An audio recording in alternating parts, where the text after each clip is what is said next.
नमस्कार दोस्तों। एक बहुत ही महत्वपूर्ण खबर आ रही है सुशांत सिंह राजपूत मामले में। आपको जैसे कि पता है कि सुशांत सिंह राजपूत की मौत 13 जून की रात और 14 जून की सुबह हुई है।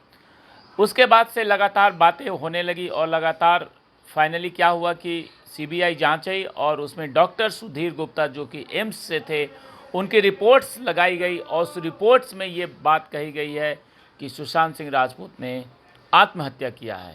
परंतु अब जो बड़ा खुलासा हुआ है, बड़ी बात आई है, वो हमारे लिए अच्छी बात है कि सुशांत सिंह राजपूत की मौत के रहस्य को उजागर करने की कुंजी रखने वाले फॉरेंसिक विशेषज्ञों की मेडिको लीगल ओपिनियन, पूछताछ रिपोर्ट और क्राइम सीन से संबंधित चीज़ों में कुछ विसंगतियों होने का संकेत मिला है। यानी कि कुछ अलग, कुछ डिफरेंट चीज़ें मिली है मेडिकल लीगल ओपिनियन में।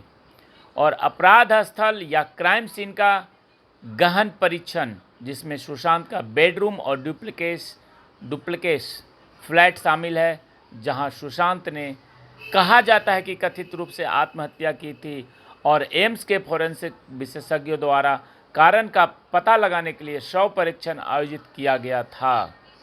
परंतु अब नई बात आ रही है ये निकल करके कि इन जो भी रिपोर्ट्स आई है और जो भी वहाँ पे एक क्राइम सीन किया गया या जो भी एम्स की जो टीम वहाँ पे जा कर के जांच की है, उसमें अलग अलग ओपिनियन है और उसमें कहीं ना कहीं कुछ अलग बातें हैं।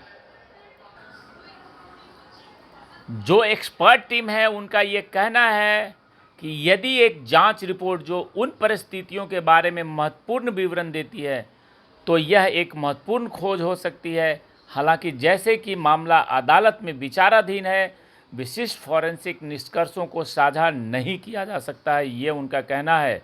और एम्स के फॉरेंसिक मेडिसिन एंड टैक्सिकोलॉजी विभाग के प्रमुख डॉक्टर सुधीर गुप्ता ने कहा है कि जो निर्णायक निष्कर्ष है उन्हें केवल सीबीआई के साथ साझा किया जाएगा। डॉक्टर गुप्ता ने यह भी कहा है कि इस स्तर पर मैं केवल यह कह सकता हूं कि मेडिकल बोर्ड की राय सभी संदेशों को स्पष्ट कर देगी। और डॉक्टर गुप्ता ने शव परीक्षण में चूक, फॉरेंसिक जांच या विसंगतियों की प्रकृति पर टिप्पणी करने से इनकार कर दिया है।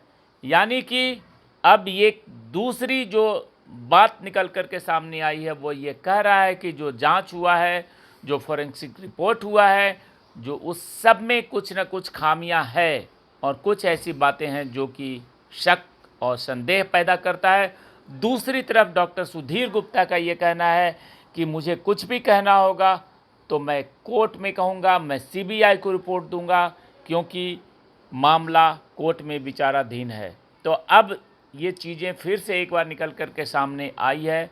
एक तो रिपोर्ट इन्होंने दे चुके हैं ऑलरेडी डॉक्टर सुधीर गुप्ता ने, जिसमें उन्होंने ये कह दिया है कि सुशांत ने आत्महत्या किया है। लेकिन अब फिर दोबारा उनका ये कहना है कि जो भी बात करूँगा मैं सीबीआई से करूँगा, मैं किसी और को कुछ भी रिपोर्ट्स नहीं दूंगा, कोई भी बात नहीं करूँगा। खैर जो भी है, सीबीआई इस मामले को अच्छे तरीके से देखेगी, ऐसा हम उम्मीद करते हैं। और कोई भी अपडेट्स आता है तो ज़रूर और हम बात करते हैं। जय हिंद, जय भारत।